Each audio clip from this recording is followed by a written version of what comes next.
है कि जैसा स्ट्रेस के ऊपर आज जो है, तो गुस्सा जो है वो हमारे मेंटल स्ट्रेस को दिखाता है, जो हमारा क्रोध है वो हमारे क्या मेंटल कैपेबिलिटीज है उनको भी बताता है। अच्छा प्रश्न है, पर एक्चुअली ये सो नहीं है, ये तुम्हारा और हमारा संवाद है।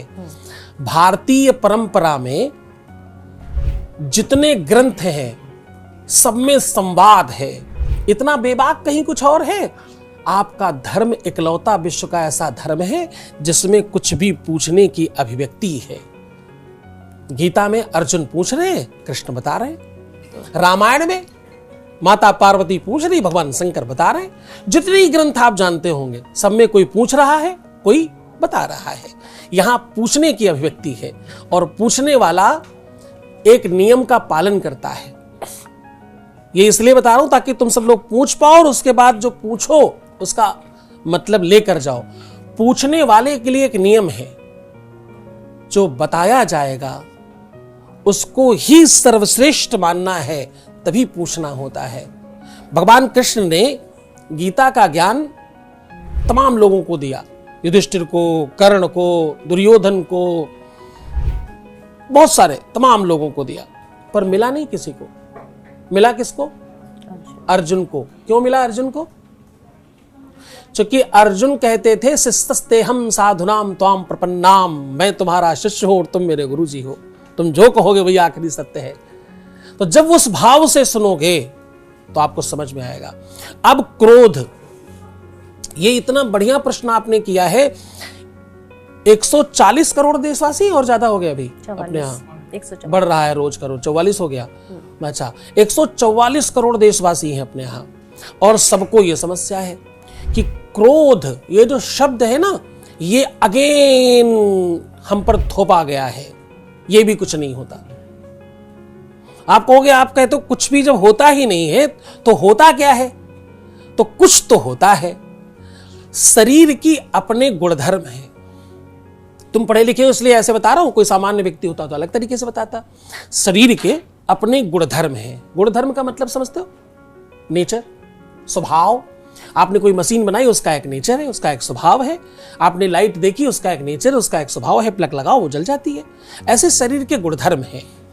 उसमें प्रेशर है, जिसको आप ब्लड प्रेशर से कैलकुलेट करते हो। उसमें शैतल्यता है, ऊष्मता है, तो उसके अपने गुणधर्म है शरीर के। हिंसा, असत्य, मद, मोह, लोभ, काम और क्रोध, ये उसके गुणधर्म है। इसी से तो बना है वो। अब आपने ये लाइट देखी, इस लाइट का प्लग निकाल दो, इसके बल्ब निकाल दो, इसका बाहर का बॉडी निकाल दो, इसका ये जो स्विच गया ये भी निकाल दो, और फिर बताओ लाइट कहां है?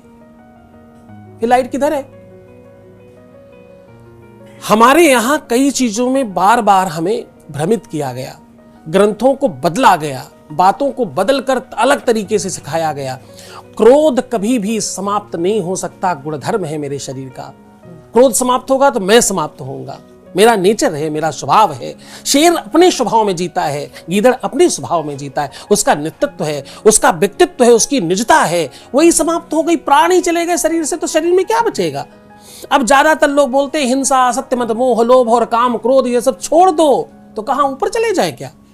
यही तो गुणधर्म है, इसी से चल रहा है जीवन। लाइट का प्लग निकाल दो, बल्ब निकाल दो, स्विच निकाल दो, फिर लाइट कहां है? किधर बचेगी? क्रोध कभी भी समाप्त होने वाली चीज ही नहीं और समाप्त करना ही नहीं चाहिए। क्रोध एक व्यवस्था है, आना ही चाहिए, आना ही चाहिए, बिल्कुल आना चाहिए। नहीं आएगा तो ब्लड कैसे चलेगा? रक्त का संचार कैसे होगा? हम अशिक्षितों लोगों की तरह बात क्यों करें कि क्रोध आता है? आएगा ही, आना ही चाहिए, एकदम आना चाहिए। क्रोध जब बुद्धिमत्ता को पाता है, क्रोध करने के अपने अपने तरीके हैं। एक अज्ञानी, एक ज्ञानी, एक सज्ञानी अलग अलग तरीके से क्रोध करता है। कोई ज्यादा जानकार वो क्रोध करेगा, कोई और हल्का व्यक्ति होगा तो वो अपने ढंग से क्रोध करेगा। क्रोध सब करते हैं। क्रोध का नियंत्रण विवेक है। ज्ञान लो, पढ़ाई करो, शिक्षित हो जाओ, जानकार बनो, बुद्धिमान बनो, क्रोध अपने आप सामान्य रहेगा। क्योंकि तुम्हें पता है how to do, where to do, when to do, पता है ना किधर जाए, कब करें, कैसे करें, कितना करें, मापदंड ही तो सिखाता है ज्ञान। तुम विद्यार्थी क्यों बन रहे हो? केवल पैसे कमाने के लिए? ज्ञानी बनने के लिए। विद्या ददाति विनयम, विनयम ददाति पात्रत्वाम, पात्रत्वा धनाप्नोति, धना धनम तथा सुखम। उस सुख की तरफ जाने के लिए तुम विद्या ले रहे हो। विद्यावान व्यक्ति जब बोलता है तो लगता है कि भाई हा, ये सही बात बोली, ये सही बात कही है। आप खुद भी कभी पढ़ते हो, कोई पढ़ी हुई की बात करते हो तो अच्छा लगता है। बस वो अच्छा लगना क्रोध को समाप्त करता है। वो तुम्हारा ज्ञान तुम्हारे क्रोध पर नियंत्रण करता है। क्रोध पर क्या नियंत्रण होगा और क्यों नियंत्रण होगा? शरीर का गुणधर्म है।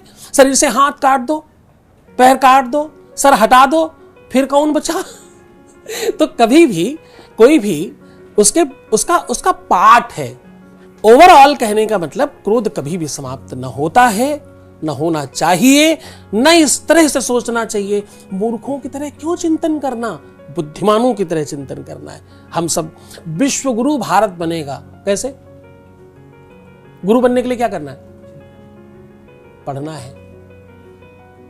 कुछ भी अर्जित करना है उसके लिए पढ़ना पड़ेगा। लर्निंग अर्निंग बढ़ा ही देती है अपने आप। लर्न देन अर्न, है ना जी।